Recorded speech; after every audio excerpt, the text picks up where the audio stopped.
జగిత్యాల జిల్లా మేడిపల్లి పట్టణంలోని మండల ప్రజా పరిషత్ కార్యాలయంలో 233 పోలింగ్ స్టేషన్లో పట్టభద్రుల ఎమ్మెల్సీ ఎన్నికలలో ఓటు హక్కు వినియోగించుకున్న కోరుట్ల ఎమ్మెల్యే డాక్టర్ సంజయ్. ఈ సందర్భంగా వారు మాట్లాడుతూ, ఈ పట్టభద్రుల ఎలక్షన్ లో నేను ఓటు హక్కును వినియోగించుకున్నాను. పట్టభద్రులందరూ ఓటు హక్కును బాధ్యతగా వినియోగించుకోవాలి. ఇందులో బీఆర్ఎస్ పార్టీ పోటీలో లేదు. ఇందులో విచిత్రం ఏంటి అంటే, ప్రధాన పార్టీ వాళ్ళేమో మోడీ కులం ఏంటి అంటారు, మరొకరేమో రాహుల్ గాంధీ కులం ఏంటో అని అంటారు. పట్టభద్రుల ఎలక్షన్ కోసం రాష్ట్ర అభివృద్ధి ఏం చేద్దామని చెప్పాల్సింది, ఈ రెండు పార్టీల అభివృద్ధిలో ఏం చేద్దామని చెప్పాల్సింది ఈ రెండు పార్టీలు కనీసం దాని గురించి మాట్లాడకుండా ఈ చిక్కులు కులాలు మతాలకు ఈ పిచ్చి మాటలు కూడా తప్ప ఏం జరగలేదు. మన పట్టభద్రులందరూ రాష్ట్రానికి అభివృద్ధి బాటలో ఏ విధంగా ఉంటుందో దాన్ని గమనించి మీరు మీ ఓటు ద్వారా చూపించాలని కోరారు. ఈ కార్యక్రమంలో టీఆర్ఎస్ మాజీ కౌన్సిలర్ బంగారు కళ్ళ కిషోర్, అంగడి పురుషోత్తం, ఆకుల ప్రవీణ్ తదితరులు పాల్గొన్నారు. ఇవాళ జరుగుతున్న పట్టభద్రుల ఎలక్షన్ని అందరూ పట్టభద్రులు మీ ఓటు హక్కు వినియోగించుకోవాలి. ఇప్పుడే నేను నా ఓటు హక్కును వినియోగించడం జరిగింది.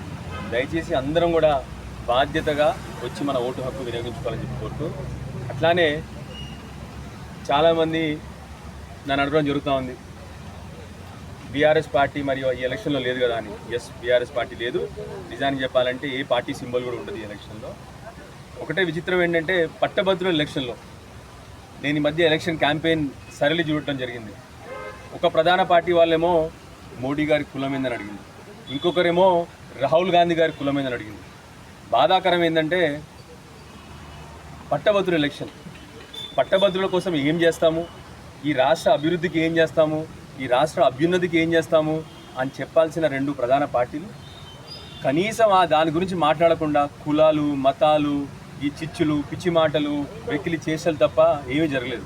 దయచేసి పట్టభద్రులందరినీ కూడా విఘ్నతతో ఆలోచించి మన రాష్ట్ర అభివృద్ధికి ఏది మంచి జరుగుతుంది, ఏ మాటలు అవసరము, ఎలాంటి పనులు అవసరము, రాష్ట్ర అభివృద్ధికి ఏం కావాలి, ఇవి ఆలోచన చేసి అందరు పట్టభద్రుల్ని విఘ్నతతో ఓటేయమని చెప్పేసి అందరినీ కూడా రిక్వెస్ట్ చేయడం జరుగుతూ ఉంది.